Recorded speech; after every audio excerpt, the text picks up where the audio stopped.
That's a real blessing. Chris Clark, weeknights on News Channel 5 at 10. Tonight, from the tsunami zone, a massive international operation to save millions of lives.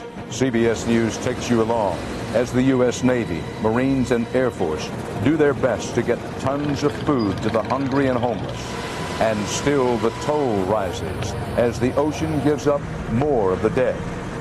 Also tonight, President Bush enlists two predecessors to lead a national campaign for tsunami relief and asks every American to contribute. We'll talk to the former presidents.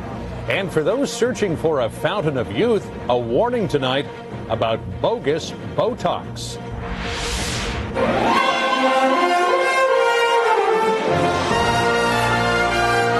This is the CBS Evening News with Dan Rather reporting tonight from Thailand and John Roberts in New York. Good evening. Here in Thailand and in coastal communities all around the Indian Ocean, a vast relief effort is ponderously gathering momentum, trying to help victims of the great tsunami. At least 5 million people homeless and hungry.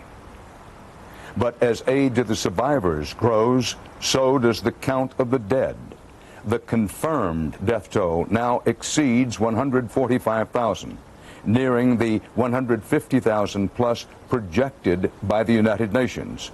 Some estimates of the death toll are much higher, but the confirmed total includes more than 94,000 dead in Indonesia, 30,000 in Sri Lanka, 15,000 in India, and 5,000 in Thailand. CBS News has correspondents deployed across the disaster zone. We began with Lee Cowan, near where it all began, in Indonesia.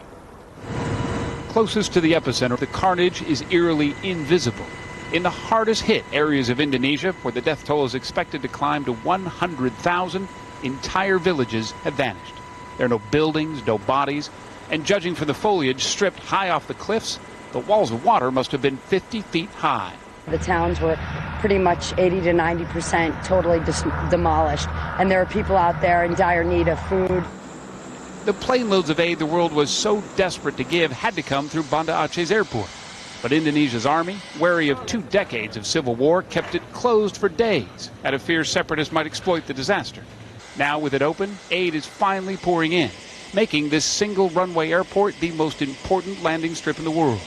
Close to a dozen Seahawk helicopters from the USS Lincoln are carrying most of the load, flying as many as 30 missions a day.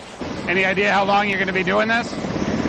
Your guess is as good as mine. With this type of devastation, you never know. 2 weeks, 2 months, a couple of years, you never know. It's not just the several hundred miles of coastline on Sumatra, but there are also several islands as well that the waves completely washed over. For many, this will really be the first close-hand look to see just how bad the devastation is there as well. From the air, we saw roads and bridges washed out. Farmland so inundated by seawater, little if anything may grow here for years. Small bands of people walked aimlessly on roads to nowhere, and the makeshift landing zone was ringed with helpless survivors.